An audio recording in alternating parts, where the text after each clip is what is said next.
Good morning. Great music. Thank you. Shows my age, I think. Good morning, everyone. Kieran, thank you for that wonderful introduction. Thank you all for having me here today. I'm delighted to be here today for the ACAMS 23rd Annual International AML and Financial Crimes Conference. It's great to be back here in Florida, not far from where I grew up as a boy here in Miami.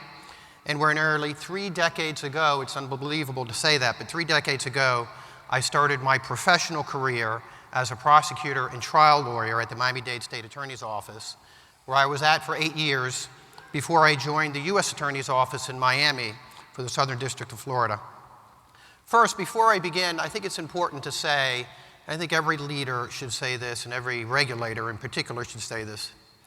When I take the time to come out and give a presentation or a speech or appear on a panel, I want to make sure that I have something meaningful to say and that I'm clear about what it is that I'm saying.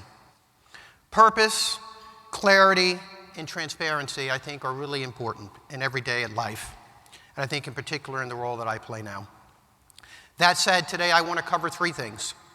I want to briefly tell you a little bit about myself, given that I've only been at FinCEN for 12 weeks, and I think it may be helpful to all of you to understand a little bit of the lens from which I look through. Secondly, I want to share with you my thoughts on the importance of the Bsa information that you send and the other information that you provide us to our mission collectively of keeping our country strong, securing our financial system, and keeping our families and communities safe from harm. And thirdly, I'd like to talk a little bit about the sense of where FinCEN is headed, particularly in the areas of outreach and innovation.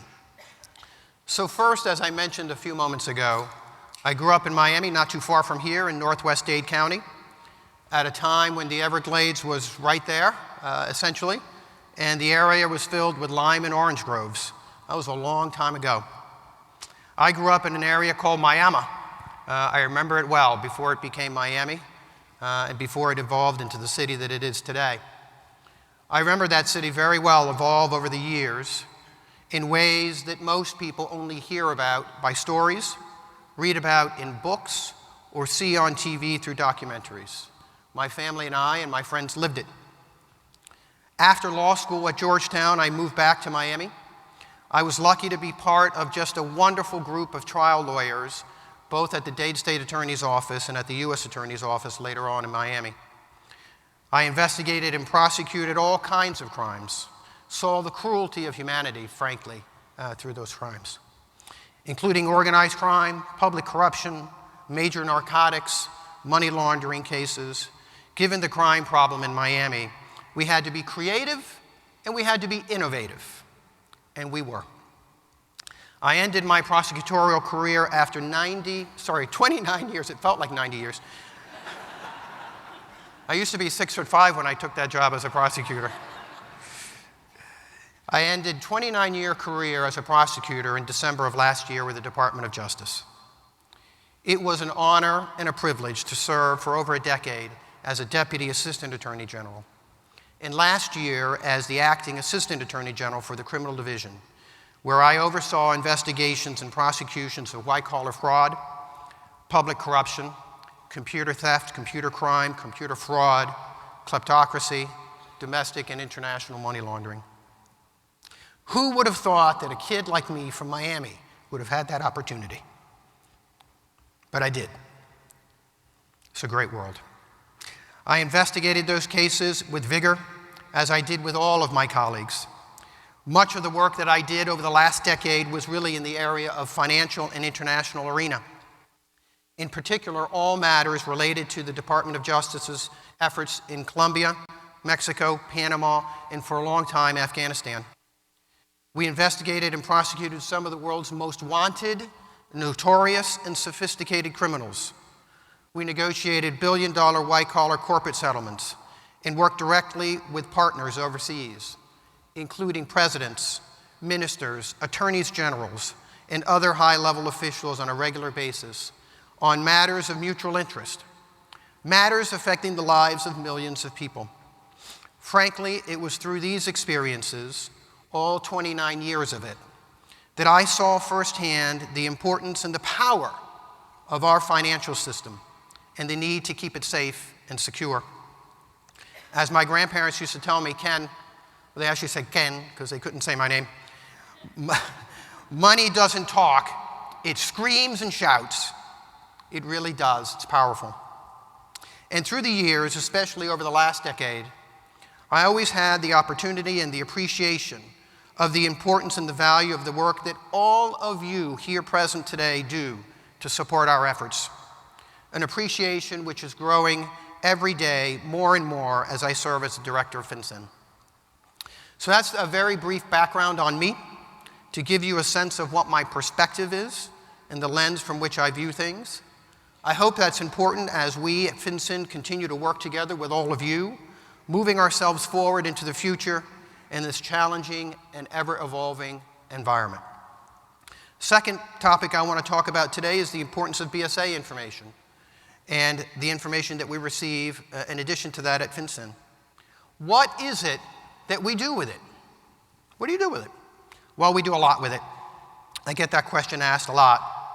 First, although I've only been at FinCEN for about 3 months, I continue to be impressed by the dedication, the experience, the expertise, and the hard work of all the employees at FinCEN and what they do every day to keep this country prosperous and safe from harm. They really work hard. They're wonderful public servants. I'm so proud to work with them.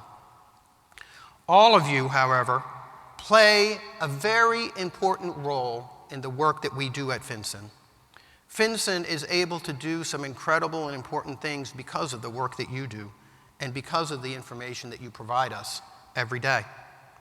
All of you play a very critical role in keeping our country strong, our financial system secure, and our families and communities safe from harm. What you do every day matters. It really, really does. I've heard often over the years people question and ask, what is the value of BSA information? And as a first-hand user of information for so many years, I can tell you it's critically important. And now that I see it from the FinCEN perch, given my 29 years of experience, it is priceless in our effort to protect our financial system and our country from harm. As many of you know, BSA data is one of the first lines of defense in our fight against all kinds of criminal bad acts, including acts of terrorism. I want to take a moment and share with you briefly how the information you are providing is being used. Nearly 500 federal, state, and local law enforcement and regulatory agencies have access to FinCEN's database of BSA records. And within these agencies, there are an estimated 35,000 active users of BSA data.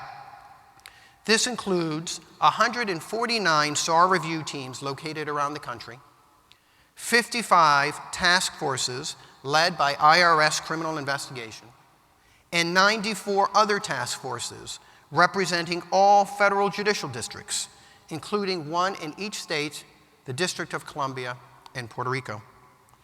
Law enforcement users and FinCEN analysts have made over 10 million queries of BSA data over the past 5 years. BSA data is vital for tax evasion and money laundering investigations. IRS criminal investigation alone conducts over 126,000 BSA database inquiries each year, with 24% of its investigations being initiated from BSA source. Both SARs and CTRs are vital for law enforcement investigations, mapping, key national interest threats, and regulatory compliance. Over 21% of FBI investigations utilize BSA data. And for some types of crimes, including organized crime, that number is nearly 60%. International terrorism cases contain BSA data roughly 20% of the time. FinCEN receives nearly 1,900 SARs related to terrorist financing each year. And keep in mind that those SARs are only the ones that you have identified as potentially relating to terrorism. but they can connect to other SARs and other BSA data you have reported for other reasons.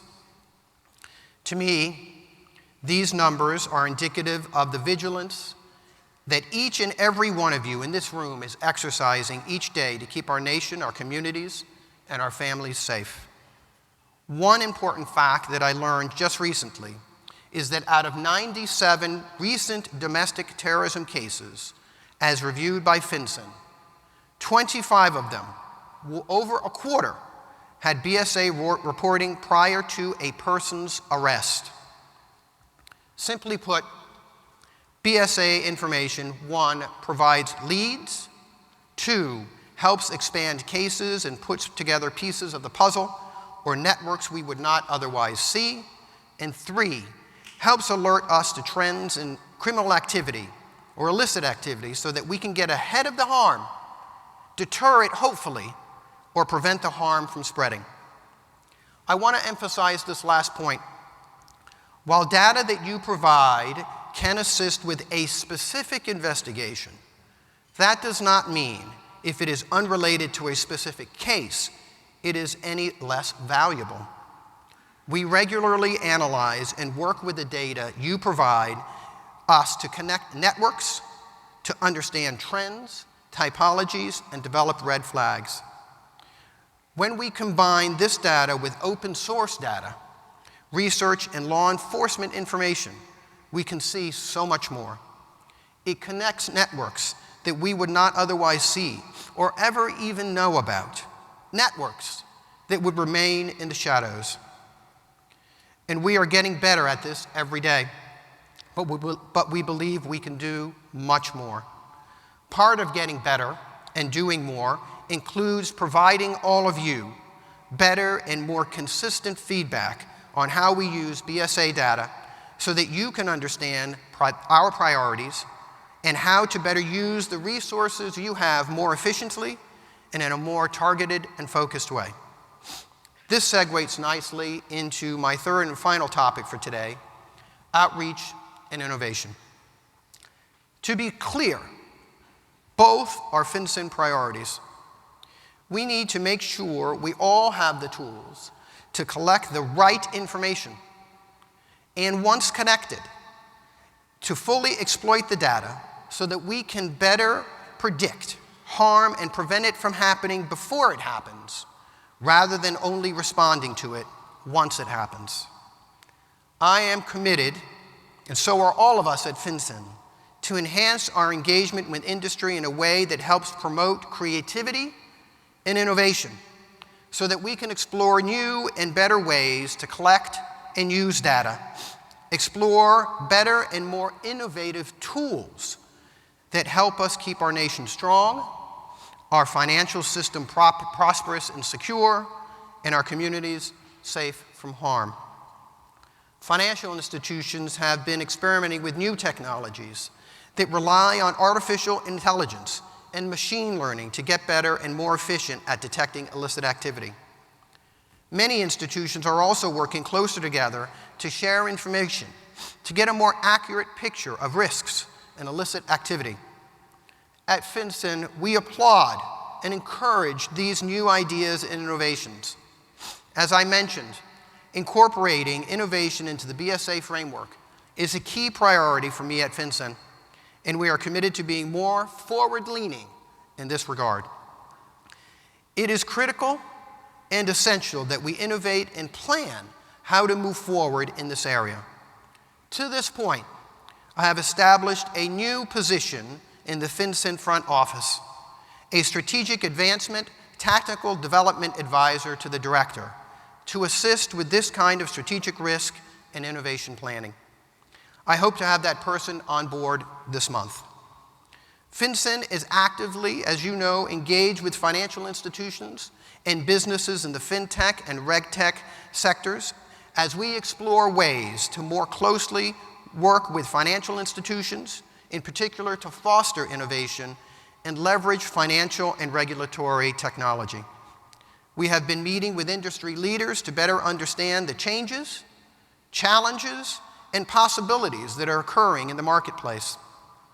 This outreach is part of a bigger picture of how we are thinking or rethinking not only BSA, but also the broader AML CFT regime.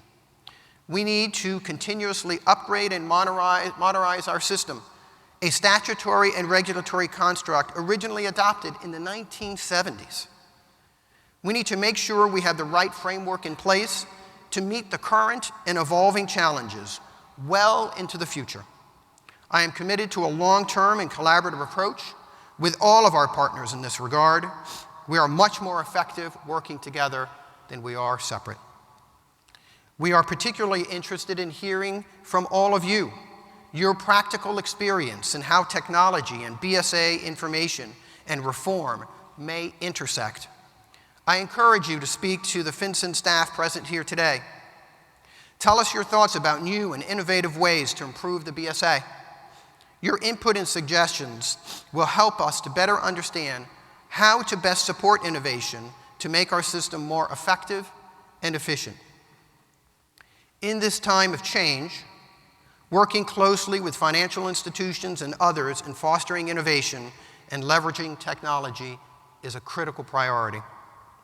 We are taking a hard look at all aspects of current AML CFT laws, regulations, supervision, and examination activities. We are looking for information that would help us assess its effectiveness and how we can get better. A strong and effective AML CFT framework keeps bad actors out of the financial system and allows us to track and target those who slip through. This framework must be constructed in a way to address evolving forms of threat. As I conclude today, I want to make clear, the BSA data that you provide is incredibly valuable. The financial information you are providing is indeed being used, and being used to keep our nation strong, our financial system prosperous and secure, and our families and communities safe from harm. And the work that you do every day makes an incredibly big difference. It really does. We will continue to evaluate whether we have the right regulations in place, and we will ask ourselves and others like you if they achieve our mutual goals. Your questions and feedback are incredibly important to us. As threats and criminal activity evolve and technology advances, we at FinCEN stand ready to be creative and innovative to address these new threats to our financial system, the security of our nation, and the safety to our families. Thank you so much for having me here today. Thank you for listening to my thoughts on these important issues. Have a wonderful rest of the day.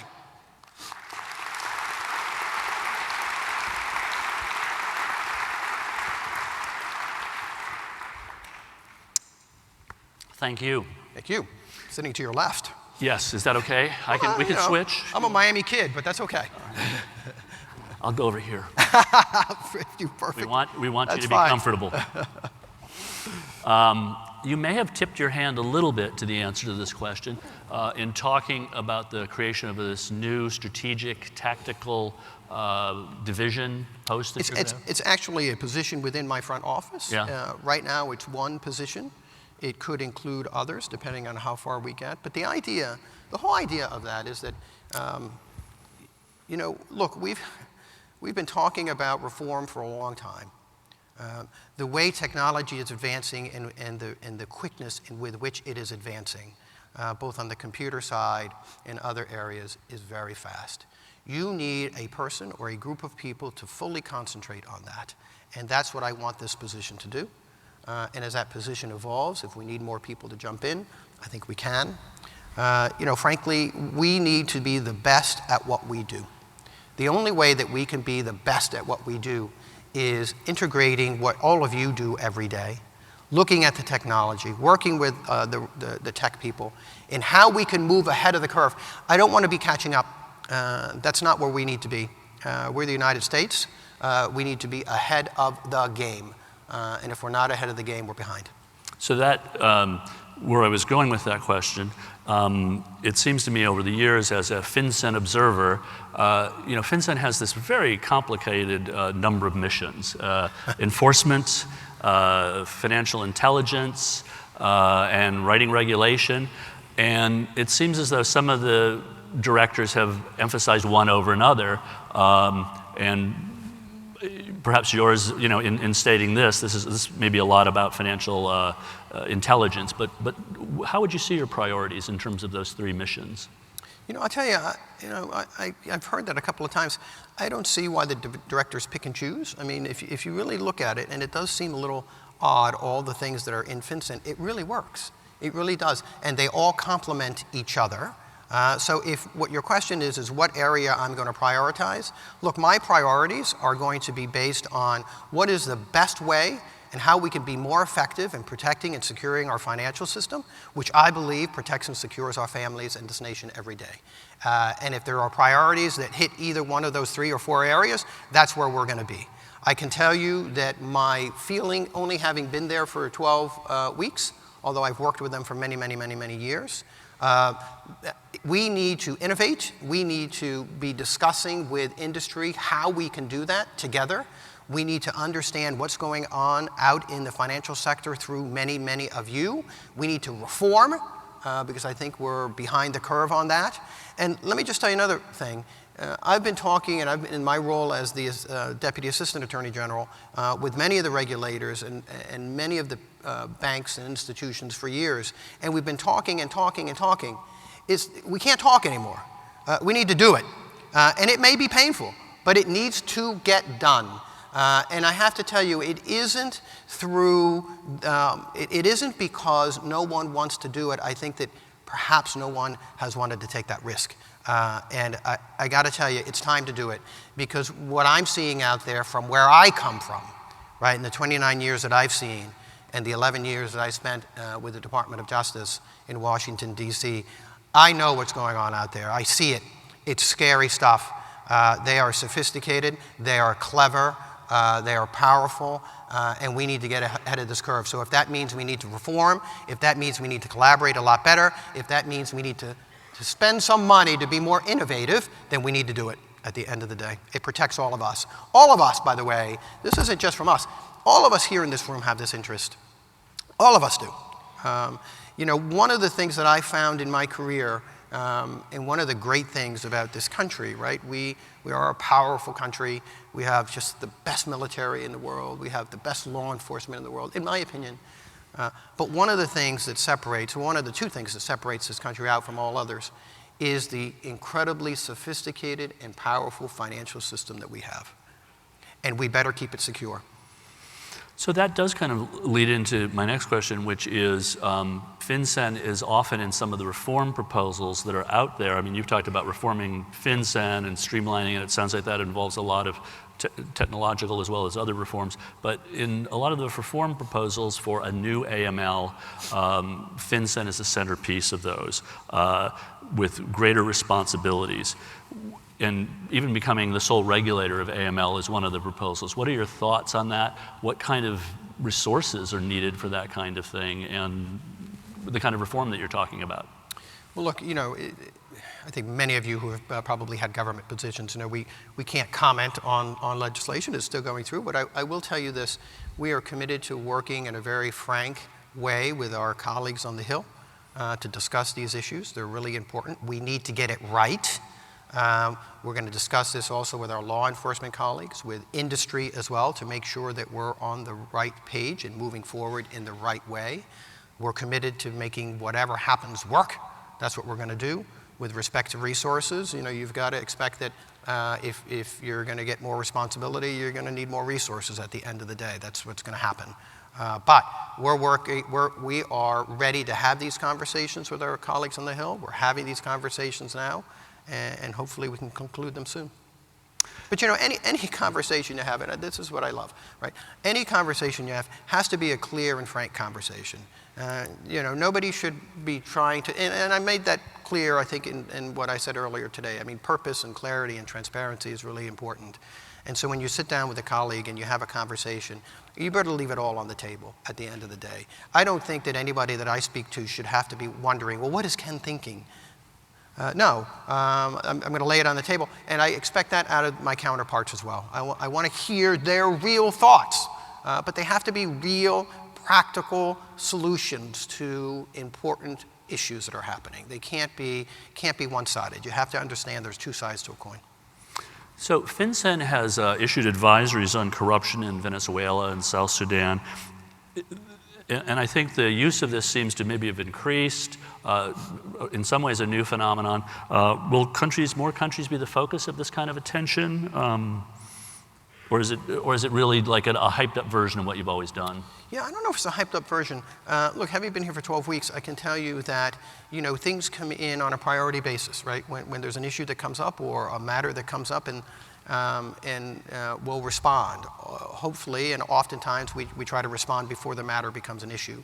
I can tell you that most of the work, as I mentioned before, that I've done over the last 11 years has been international, so I like that arena, right? I feel very comfortable in that arena, particularly in the Latin America arena. But I think you're going to see that continuing to happen when necessary. I don't think we're going to stop doing that. I think that those are important. They're important for industry. I think they're important for other people to understand what we are doing and what our priorities are. So you're going to see it keep going. Yeah, yeah. And I guess that also gets to the enforcement action philosophy of FinCEN. Sometimes there's been a focus on MSBs. Yeah. There was a focus more recently in the last year or two back on casinos.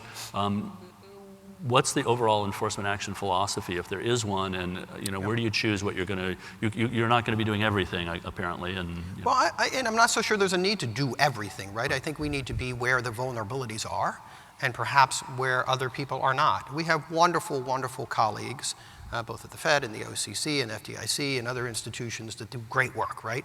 And we work with them on a regular basis. We all don't have to be at the same place at the same time. We don't. Frankly, as you all know, there's plenty of work out there and there's plenty to be done. So, we're going to pick those areas where we believe that our resources are best used, where we can be more impactful and more effective, not only on the enforcement side, but also to send instruction out to industry and to show what we should be doing. And in that same note, I want to make really clear, and I know we already do this very much with our colleagues. We're working very closely with our federal banking colleagues, and we're going to work closer with them as we go through. This is a joint effort. I think that this is the last question, and this is one that potentially could hit home to everyone here. You've done, FinCEN has done one very visible, high visibility enforcement action against an individual compliance officer.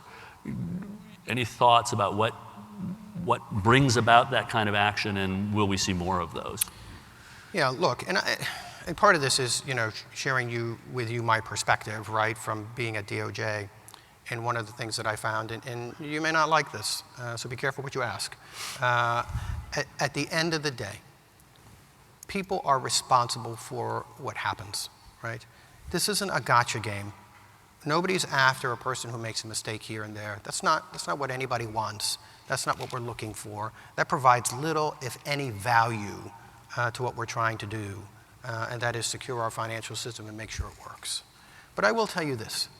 You want to prevent bad rogue actors, go after them. That's going to be important. But it's not a gotcha game. We're going to continue to go after people who totally disregard the rules, who totally take advantage of the rules, who think that for whatever reason they're above the law. We're going to go after them, and we're going to enforce them, and we're going to do it in a very aggressive way, whether it's an institution, whether it's an individual. And by the way, if you think about it, we also protect those individuals who are doing what you do, people who are disclosing information, people who are outing those above them who aren't doing what we protect them as well. Look, our interest here, as I mentioned before, it's not a gotcha game. And nobody is going to be interested in somebody who makes a mistake here or makes a mistake there. But boy, when you keep making mistakes and there's a lot of motivation behind it, you got to wonder. And folks, that's, you're interested in that too, right? I mean, I know that many of you, because I've spoken with them, you're interested in that as well. So that's my philosophy. I do know that we're going to, at the Hot Topics panel, look at several enforcement actions. And when it comes to that, point, they usually rise to an egregious level of, often where the compliance officer is the victim. So as you say, people can take both fear and comfort from the fact that they're going to be under pressure. That's right. Look, I mean, do your jobs in the way that you think it should be done, the right way. Then what's the right thing to do? How are you doing it? Follow the regulations. Seek out guidance.